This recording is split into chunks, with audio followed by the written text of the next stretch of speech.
10 things you must do for childcare business success. I opened my first nursery 10 years ago this year, and in honor of that, I'm doing a video listing the 10 things I wish I knew and wish I'd done when I started. These are the 10 things that I think all of you should be doing in preparation for opening your own nursery. But before we get into all of that, welcome to the channel.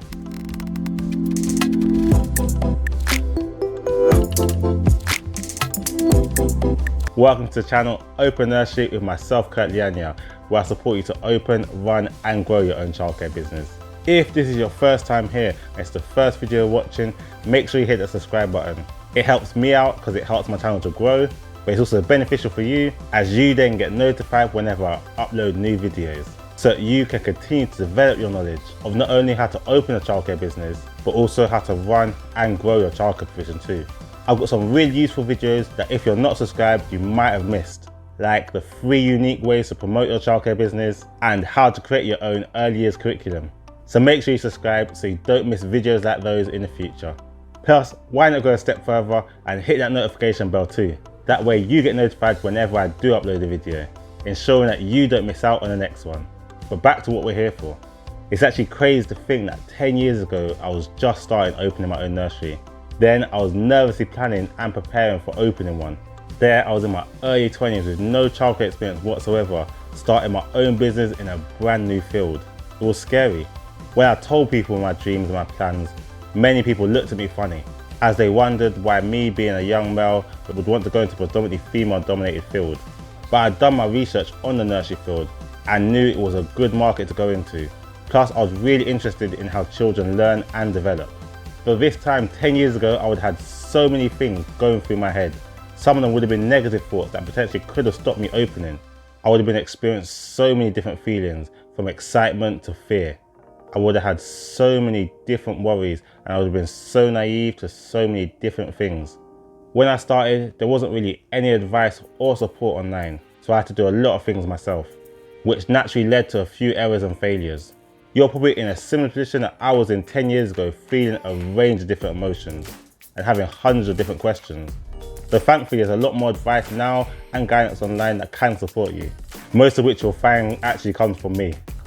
But thankfully 10 years later, from those beginnings, I can look back with joy, grateful that I didn't give up and let those fears stop me, and that I actually persevered through those difficult times. That's why I'm so passionate about helping people like you to open their own nursery, because I know most of the time it's literally just a fear that stops you. But 10 years goes so quick, but it's amazing to think all that I've achieved in that time. From that first nursery, I've managed to open 2 more, and now I get the joy of helping people like yourself to open their nurseries too. I've helped many people open up, some of which now own multiple nurseries, and I continue to help people like yourself to open their own nursery. I can say I've grown a lot too, and probably my biggest achievement is giving people the confidence and the knowledge to run their own business, many of which didn't think it would be possible for them. So I can say it's been a good 10 years, and I've learnt a lot through the process, and I just pray that the next 10 years will be just as fruitful. And I do hope that you can be one of the people that are going to support to open their own nursery too. But we'll get into ways that I can support you at the end of the video. Here in this video, I want to share with you some key things that I've learnt. The 10 most important things that I think you should know if you're just beginning on your journey of opening your own nursery. This is based on my own experience, plus the experience of others that I've helped to do so. I'm always being asked when people find out that I opened my own nursery, how I done it, and how I managed it and other commitments like raising a family. And over the 10 years, I've probably cared for almost 1,000 different children. And people are always shocked about how I managed to find the time to run the nursery, to support people like yourself, and still support my family. And the next question they usually ask is, what are the secrets to the success? This is what inspired me to make this video. So I'll be giving you 10 different things that you should be doing in order to make your nursery successful. Some of the things will be more practical things that you need to do, and others will be more general advice. These 10 things will hopefully support you no matter what type of nursery you want to create. Whether you want to open a preschool nursery, term time nursery, or a full day nursery. Whether you want to open a nursery in your home or a dedicated building, or whether you want to open a 15-place nursery or a 100+ place nursery. These are all things that you should be able to take away and help to put you in a better place to open up. These are in no particular order, and some will be more important or relevant to you than others. so make sure you check out all 10. But let's get straight into it. The first thing you should all be doing is studying the rules and regulations. You need to make sure that you're aware of and you study all the rules and regulations around opening and running your own nursery. Unfortunately, there are a lot, and it can get complicated if you haven't worked in a nursery before. Fortunately, I have done a course which introduces each rule and regulation with regards to opening, as and when you need to know about it. This is so you don't become overwhelmed feeling that you need to know everything at once. So for example, when you're at the point of hiring staff, it will go through the rules and regulations around doing so. So for example, ratio requirements and childcare qualification requirements. Or when you're looking for a building, it will go through the rules and regulations in terms of making sure your building's safe and the correct use class. This takes a lot of the stress away from this important point, as it means you don't need to know everything at once, and it helps give you structure around your learning. Plus, it ensures you don't miss out on something that's important. You don't want to get to a day before your registration visit and then realise you don't need to have a manager or that you're missing a key important document. If you aren't registered on the course, then it's your responsibility to make sure that you know all the regulations. It's so important that you're aware of them, as you don't want to get to your registration day and the regulatory body for your area, whether that be Ofsted or others for the United Kingdom, and they reject your registration because you've missed something important or because you're not aware of a specific rule. If this did happen, you will need to reapply, which can take another 6 months, wasting time and money. Not knowing all the rules and regulations could lead to you not operating legally too, which could lead to both financial and criminal ramifications. So it's important for you not to rush over this step. Knowing the rules and regulations is one of the main ways that will help you to achieve childcare business success. No matter where you are in the country, your nursery or other childcare business will have a regulatory body who provides the rules that you need to follow. In England, this is Ofsted. In Scotland and Wales, they refer to it as the Care Inspectorate. And in Northern Ireland, you'll be regulated by the Health and Social Care Trust. Each provide their own separate rules, so make sure that you are aware of the body that you'll be registered with and the rules that they provide. As you don't want to be in Scotland and following the Ofsted rules, as they do differ on some key points. Like some may have different ratio requirements. Thankfully, there's not much that you differ on, as some countries throughout the world have very varying rules for different areas, which does help the UK to be a little bit less confusing when registering and running your childcare business. But those are the bodies that will give you your certificate and allow you to operate and run your childcare business. These rules are thorough and cover a lot of things, so be prepared for a good few months of studying to familiar yourself with them. Though as I mentioned, the course does make it easier for you to do this, as it teaches you the rules as and when you need them. Otherwise, you'll need to go through the whole rules and regulations yourself, which can be time consuming, with the latest rules and regulations provided by Ofsted being 50+ pages. Following these rules are so important though, no matter how pedantic you feel they are being, as most of the rules are in reaction to things that have happened. So it may seem like there are a lot of rules, they are all there to protect the children in our care and help to develop them. So for example, the importance of getting 2 substantive references for your staff was introduced because an early years practitioner went to different nurseries abusing different children, but it took longer for them to catch the perpetrator because she would leave the nursery before the nursery got a proper chance to investigate her. If each nursery had got 2 substantive recent references in this case, they would have known that she had previous safeguarding concerns at her old nursery and would have been able to take appropriate action. But new rules and regulations are always being added to these documents, so it's important to keep up to date with them. So even if you've worked in a nursery previously and feel you are familiar with the rules, be aware that some of the rules and regulations may have changed since you last worked. So make sure that you're not only aware of what the rules and regulations are, but also make sure that you're aware of when they are updated. Plus, it's good practice to have them easily accessible so you can constantly refer to them. On this channel, I'll always try to post if there are any significant changes to the rules. So as I mentioned, make sure you subscribe if you don't want to miss out on them. But these rules will not only help you to open correctly, but also ensure that you've run your nursery or other childcare business correctly, providing you stick to them. As well as your country's childcare rules and regulations, it is also important that you're aware of the general rules around running your own business, like the employment laws and planning regulations that you need to follow when choosing your building, whether that be in your home or not, as well as rules around fire safety and food safety regulations. All of these are covered in the course as and when you need them, so I won't go too much into what these rules are here. So we can now move on to the other 9 things that will give you childcare business success. But if you aren't planning to enroll in the course, do make sure you look up what the employment, planning, building, fire safety and food regulations are for running your own business. But the second thing that you should be doing for childcare business success is invest in your staff. Your staff are arguably the most important part of your business. I personally think they are the most important part. And in order to be successful, you need to invest in and get good staff. The childcare field is difficult and most of your expenditure will be on your staff. This means that wages in the childcare field is relatively low, which can be demotivating. So if you can, when starting up, try to pay staff as well as you can afford, even if it eats into some of your profits, as getting good staff in will have a greater impact on your long-term success than making more money in the beginning. Though it's important to pay what you can afford, as obviously you don't want to lose money running your business. There's a lot of choice for those looking for work at the moment in the childcare field, as with all fields. There's a lot of jobs available with not enough staff to fill them. So ensuring that you get good staff in will take a lot of stress away from running your nursery or any other childcare business. If you get good, strong staff in at the beginning, it will mean that they will already be experienced in the rules and regulations around running a nursery and working in childcare, as well as being experienced in developing children, which will take a lot of the pressure off you and ultimately lead to a more successful nursery. Paying staff more is one way of investing in staff and attracting better staff, but it's not the only way. Investing in your staff doesn't just mean giving them more money, which is usually the easiest way and the staff will love and be grateful for it. But fortunately, even if you are on a budget, you can find ways to invest in your staff so that you can attract good staff to your nursery over others in your area, as the wage won't be the only deciding factor for your potential employees.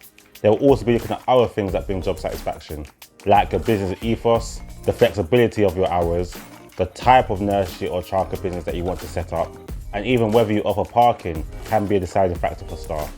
But also you, how do you make them feel, and whether they feel that they can trust you. So make sure you consider all these factors when attracting and investing in your staff.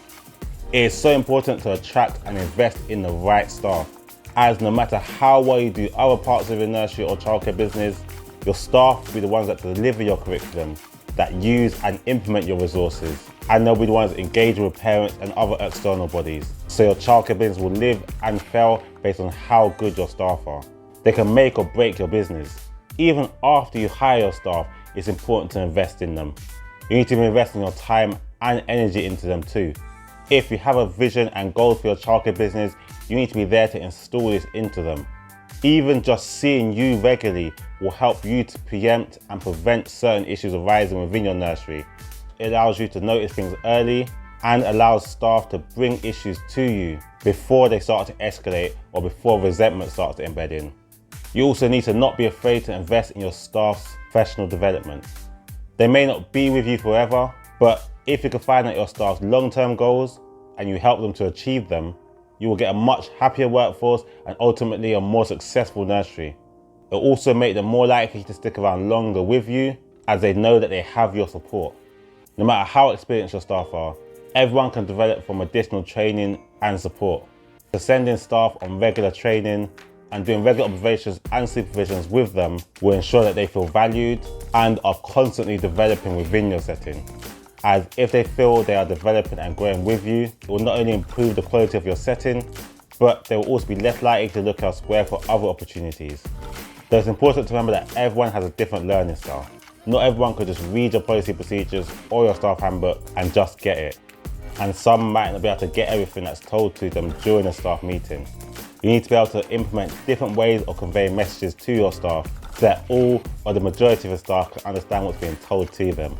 There are many different types of learning styles, but the four main ones are visual, auditory, reading or writing, and kinesthetic learners. Therefore, you should try to convey information in different ways so that it can be understood by all your staff.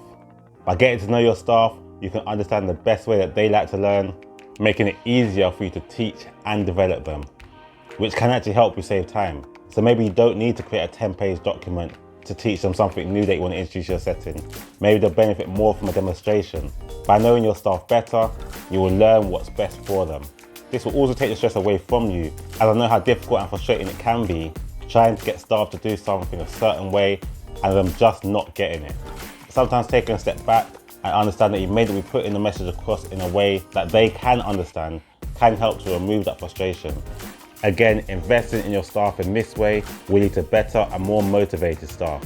Tip number 3 is to make sure you create a good set of policy procedures at the start.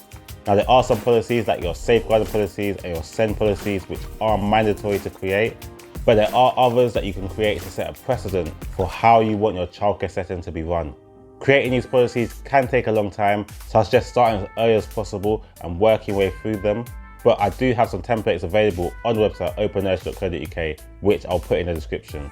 But you will want to create some key policies when you start so that everyone that joins your setting are all singing from the same hymn sheet and that they have a clear set of guidelines to follow. It really helps create a good, clear ethos for your setting. Try to stick to them too. When you create them, there's usually a reason behind it. It could be to improve the safety of your nursery or to help better develop children. However, when you begin running your business, it's easy to forget the plans and provisions that you put in place, which can lead to your staff and yourself kind of freestyling a lot of things that you do. But always try to refer back to the policies that you created, as they're there to guide you. Going back to them can help your setting to keep running at a high standard. Though remember, your policy procedures aren't stagnant. You should try to take time to regularly review them to see whether they're still relevant and still working for your business. This should be done at least once a year. You may find that a policy that you introduced at the start of your business is no longer relevant now or no longer working. Or maybe it never worked in the first place. Don't just leave that policy procedure there. If your nursery changes how it's run, make sure your policy procedures change with it. Your policy procedures are something your staff and parents should read to know how your nursery or childcare business runs. So it's important that if you're no longer doing something that's stated in your policy procedure, that this is updated. When updating policies, speak to parents, speak to staff, and see if they have any suggestions to changes that you plan to make, as they may be able to give you insight that you may not already have. It's also important to keep your policies up to date in line with any changes that's made by a regulatory body. So as new changes come in, for example in the EYFS by Ofsted, this may mean you need to update your policy procedure. These regulatory bodies may check your policy procedures when they visit your setting, so it's important that they are in line with the most current rules and regulations around running your nursery or childcare business. The fourth thing that you need to do in order to achieve childcare business success is to be patient. Everyone wants everything to happen right now. They want their nursery to open right now, they want to start making money right now, and they want their childcare business to be successful right now too. Unfortunately, none of this happens straight away. It takes time. It takes time for you to put plans in place for you to create your nursery. It will take time before you start making money. You need to spend first on your building, on your equipment, and on your marketing. And plus, success is not a tangible thing. As you grow throughout your business, you will constantly be moving the goalposts as to what success looks like. Maybe success to you right now looks like opening your own nursery. But once you've done that, success to you might look different. Success to you then might move on to filling up your nursery places, owning another one, or maybe making your first million. But one thing's definite, none of this will happen immediately. You will need to have patience. Don't rush into decisions. Always seek wise counsel. I've made this mistake myself and I've told this story many times. But when I opened my first nursery, we sold out our places very quickly. I had a long list of parents waiting to join us. This led to me feeling pressure to expand, even though I probably wasn't ready. This led to me rushing and securing a building for my nursery, which probably wasn't fully suitable. We made it work, but it was a lot of stress, and it's probably one of the things in the last 10 years that I regret. That's why I stress to be patient in your decision making. Try not to rush into things and make sure you seek good advice when doing so. If you do enroll in the course, I will be there to support you to try and make sure that you make the right decisions based on the experience that I have opening my nurseries, as well as helping numerous others to open theirs. But no matter who you have to support you, try to find someone who you can bounce ideas off and that can potentially advise you when you're potentially making the wrong decision and can tell you just to be patient. It's so important and can help you to make sure your childcare business is successful. We're going to take a little break from the 10 things that you need to do in order to make your childcare business successful, as this video is getting a bit long and I really want you to take in the 4 things that we discussed so far. We'll continue the final 6 things that you need to do for childcare business success next week, so make sure you subscribe so you don't miss out on that video. If you want to get started putting those 4 things into practice and you want to begin opening your own nursery, then make sure you enroll on the course Open Nursery in just 6 months without a massive budget.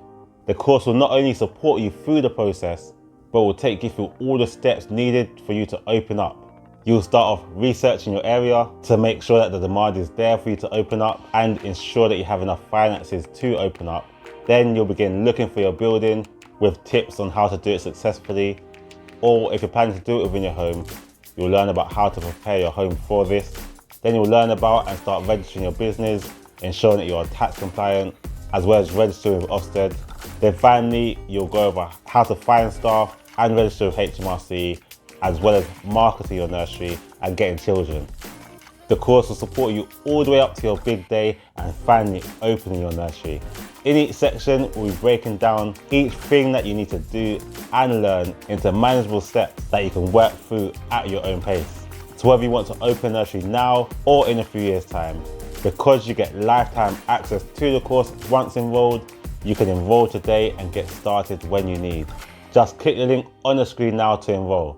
Plus, if you enter discount code YouTube1 at checkout, you can get an extra 10% off the course. So get started now and click the link. I look forward to supporting you. God bless.